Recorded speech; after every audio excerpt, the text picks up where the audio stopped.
Bonjour à tous, aujourd'hui exercice sur les matrices et les applications linéaires. On va se placer dans Rn de x, donc le R espace vectoriel des polynômes à coefficient réel de degré inférieur ou égal à n. On va considérer une application, phi, qui est un polynôme p donc de Rn de x, associe phi de p, qui sera donc ici, tel que phi p de x, c'est l'intégrale de x à x plus 1 de p de t dt. D'accord ? Donc, c'est une application qui a un polynôme associé à un autre polynôme. On verra ça d'ailleurs, ce sera la question 1. Montrer que phi est un endomorphisme de Rn. Donc, il va falloir montrer deux choses. Tout d'abord que phi donc, est linéaire, d'accord. Et ensuite, endo, ça veut dire qu'on va de Rn dans Rn de x, de Rn de x dans Rn de x. Et donc, que l'image d'un polynôme est bien un polynôme de degré inférieur ou égal à n. Ça sera la première question. Et après, on s'attaquera à la trace de phi. On est parti. Comment montrer que c'est linéaire? Eh bien, on va prendre deux polynômes, donc soit P et Q. On va prendre un couple, P et Q, appartenant donc tous deux à Rn de x. Alors, comme ici, Rn de x, on va prendre Rn de x croix Rn de x, autrement dit Rn de x au carré, d'accord? Et on va prendre donc un réel, toujours le même, lambda, appartenant à R. Et on va calculer phi de p plus lambda q. Il faut montrer que c'est égal, donc voilà, je vais vous l'écrire, il faut montrer que phi de p plus lambda q est égal à phi de p plus lambda phi de q. Voilà. Donc comment va-t-on procéder? On va utiliser l'expression de phi p de x. Donc ici, on va prendre, quel que soit donc x appartenant à R, phi p de x, donc c'est l'intégrale x à x plus 1 p de t dt, donc ça je recopie le texte, ça veut dire que phi de p plus lambda q de x, c'est donc l'intégrale de x à x plus 1 de p plus lambda q de t dt. Ici, on va séparer ça en somme, on va séparer même ça en deux intégrales. Là, on utilise la linéarité de l'intégrale. Donc ça, c'est évidemment égal à l'intégrale de x à x plus 1 de p de t dt, plus l'intégrale de lambda q de t dt. Linéarité, le lambda sort, j'ai ça. Voilà. Plus de t dt. Et donc, on retrouve phi p de x plus lambda phi q de x. Voici ce qu'on vient de montrer. Donc, sans utiliser la variable x, ça veut dire que phi de p plus lambda q, c'est phi de p plus lambda phi de q. Donc, l'application phi, elle est linéaire. Voilà. Maintenant, il reste à montrer qu'on a un endomorphisme. Autrement dit que si on prend un polynôme, son image aussi est un polynôme de degré inférieur ou égal à n. On prend donc p appartenant à Rn de x. On va le décomposer. Donc p de x, c'est donc la somme pour k égale 0 à n des a, k, x, k. On a bien ici un polynôme de degré inférieur ou égal à n. Donc, si p appartient à Rn de x, il existe donc une famille de a0 jusqu'à n. D'accord? Alors, on peut ici l'écrire comme ça. Il existe donc la famille a0 jusqu'à an appartenant, alors il y a, donc c'est tous des réels, il y en a n plus 1, donc ça appartient à R.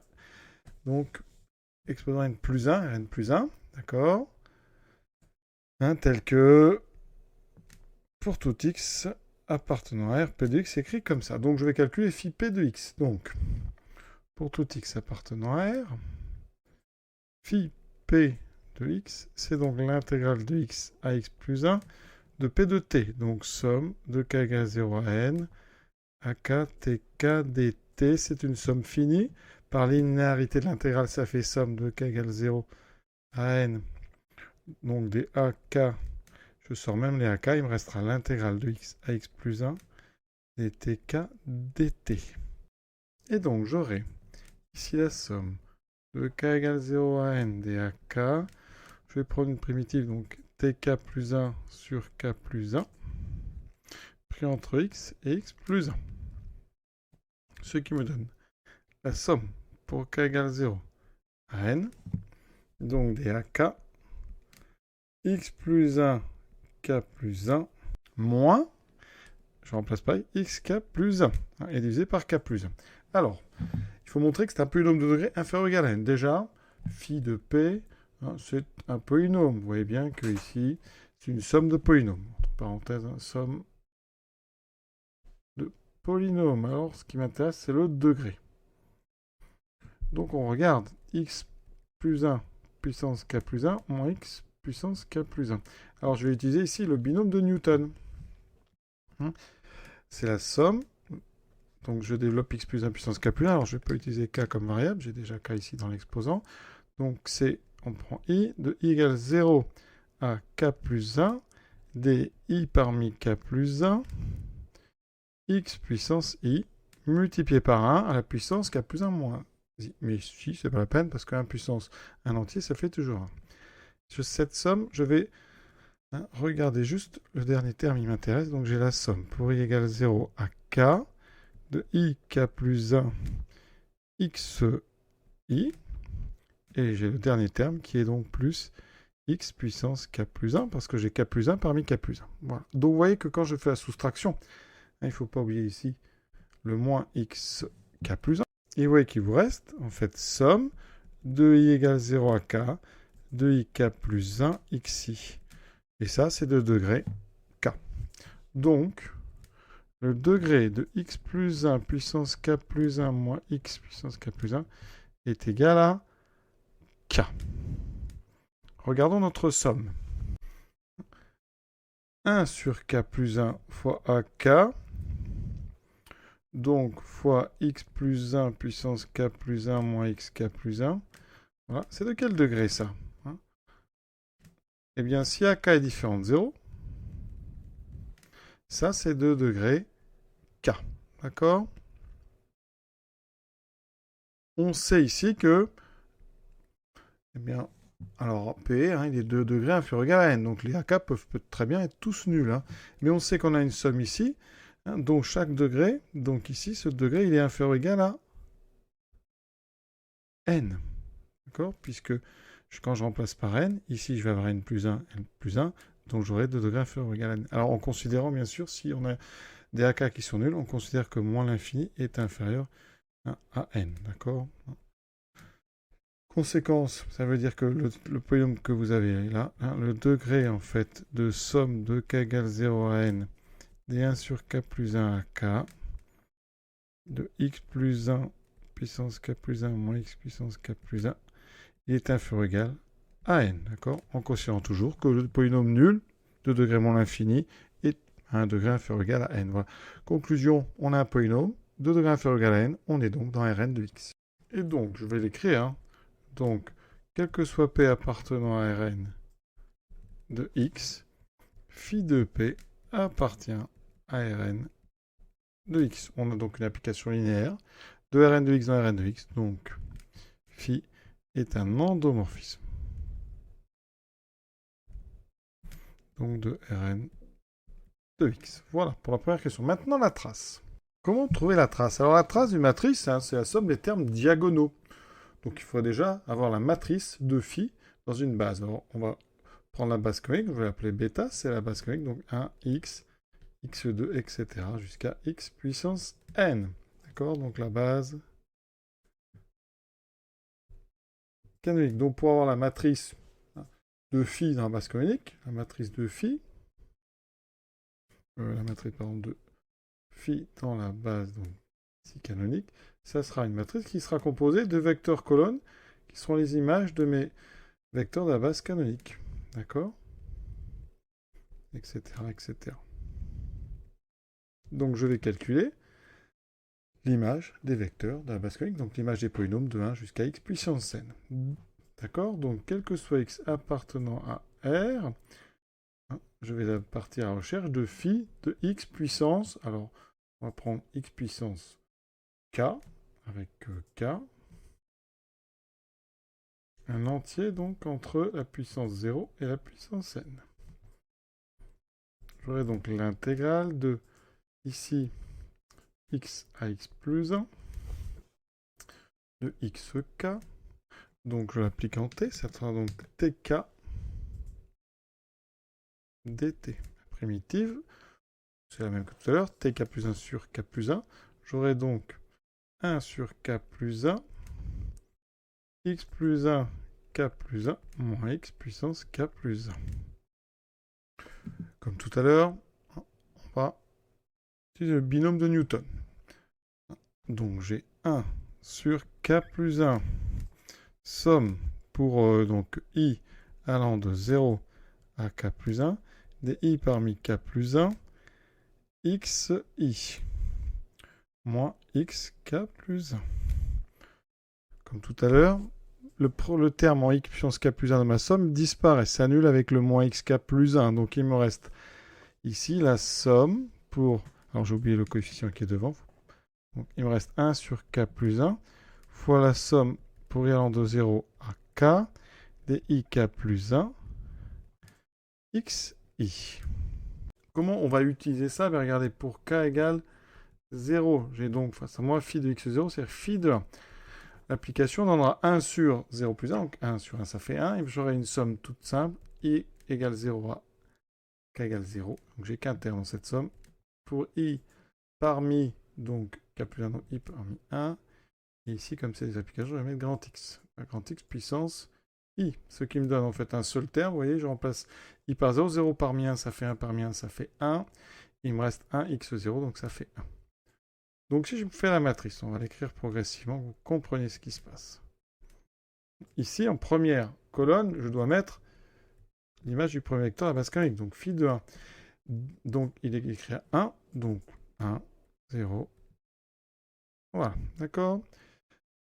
Je décompose en fait l'image dans la base canonique, donc c'est 1, c'est déjà le décomposé. Maintenant, pour k égale 1, je vais avoir phi de grand X, ça me fera la somme. Donc ici devant, par contre, j'ai 1 sur 1 plus 1, 1 demi. Somme de i égale 0 à 1, de i parmi 2, xi. Ça me donne donc 1 demi de 0 parmi 2, ce qui vaut 2 parmi 2, donc 1, fois x puissance 0, donc 1, plus le deuxième terme de cette somme, 1 demi, fois 1 parmi 2, ça vaut 2, x. Il me reste donc 1 demi plus x. Donc dans la base canonique, j'ai 1 demi fois le premier vecteur et une fois le deuxième. Donc ça, après, je n'ai plus rien d'autre, donc je n'ai que des zéros. Conclusion, ça ici, j'ai écrit phi de x dans la base canonique. C'est-à-dire qu'ici, je dois décomposer en fonction de 1, de x, de x2, etc. Donc regardez, on continue parce qu'on est là pour prendre le temps. Donc j'ai besoin, ça va me donner phi de x2 qui me donnera 1 tiers, somme de i égale 0 à 2, des i parmi 3, xi. Ça me donnera donc 1 tiers. Le premier, c'est 0 parmi 3, donc 3 parmi 3. Le deuxième, c'est 2, c'est pardon, i égale 1, donc 1 parmi 3 qui vaut 2 parmi 3, donc plus 3 fois x. Mais il y a toujours le tiers qui est devant. Plus 1 tiers, je remplace i par 2, 2 parmi 3 qui vaut 3, x2. Ça me donne donc 1 tiers plus x x2. Donc ici, on aurait 1 tiers, 1 et 1, et encore des 0. Et vous voyez ce qui se passe sur la diagonale. Pour l'instant, on n'a que des 1. Donc on va aller chercher le cas général. Il faut que je trouve tous les termes diagonaux de cette matrice. Et les termes diagonaux, eh bien, ils sont ici. D'accord? Et ça va être en fait que des 1 jusqu'au bout. Pour ça, on va aller regarder l'écriture de phi de xk. Phi de xk, c'est donc alors somme de i égale 0 à k, donc de 1 sur k plus 1 fois i parmi k plus 1, xi. Alors, si j'écris pour i égale 0, vous voyez que ça va commencer par donc 1 sur k plus 1, 0 parmi k plus 1, donc ça fait donc 0 parmi k plus 1, ça fait k plus 1 parmi k plus 1, ça fait 1. J'aurai ça 1 sur k plus 1 fois le premier vecteur, 1. Ensuite, pour i égale 1, j'aurai 1 sur k plus 1, 1 parmi k plus 1, donc fois k plus 1, x. Et on continue. Qu'est-ce qui m'intéresse? Ce qui m'intéresse, c'est le terme ici, qui sera de degré k. Donc, quel est ici le coefficient du degré k? De toute façon, c'est le dernier, parce que ce polynôme, il est de degré, vous voyez, k. Donc, quel est le dernier? Bien, je remplace i par k. Donc, je vais avoir 1 sur k plus 1. K plus 1, alors le dernier terme, c'est k. Donc, k parmi k plus 1, k parmi k plus 1, c'est k plus 1, xk. Et donc, très intéressant, c'est que le dernier terme de cette suite, vous voyez, eh bien, c'est xk. Ça veut dire que le coefficient qui correspond sur la diagonale, ça sera ce nombre-là, c'est 1. Donc, si la matrice donc, de phi dans ma base bêta, je la note, c'est les phi ij pour i et j parcourant 1 n. Eh bien, on a, dans ce cas-là, pour tout i appartenant à 0n, les coefficients diagonaux phi i, ils valent quoi? D'après ce que je viens de dire, c'est le coefficient de xk dans phi de xk. C'est donc 1. D'accord? Ils sont tous égaux à 1. Donc, on sait que la trace de phi, c'est la somme pour i égale 1, ici 0 à n, parce qu'on est en dimension, donc n plus 1, des phi de ii, c'est-à-dire la somme pour i égale 0 à n des 1, il y a n plus 1 coefficient, ça fera n plus 1. Donc la trace, c'est n plus 1. On a terminé cet exercice, alors, qui est assez sympa, parce qu'on a la trace, et on manipule un petit peu les polynômes avec une intégrale, donc c'est pas mal du tout, assez intéressant. Voilà. J'espère que vous avez bien compris l'idée. Alors après, rédaction, peut-être, on peut améliorer tout ça, mais bien comprendre que pour chercher la trace, souvent, on va se contenter de chercher des coefficients diagonaux, et pas forcément écrire l'intégralité de la matrice. Voilà, je vous souhaite en tout cas une bonne fin de journée, et à très bientôt.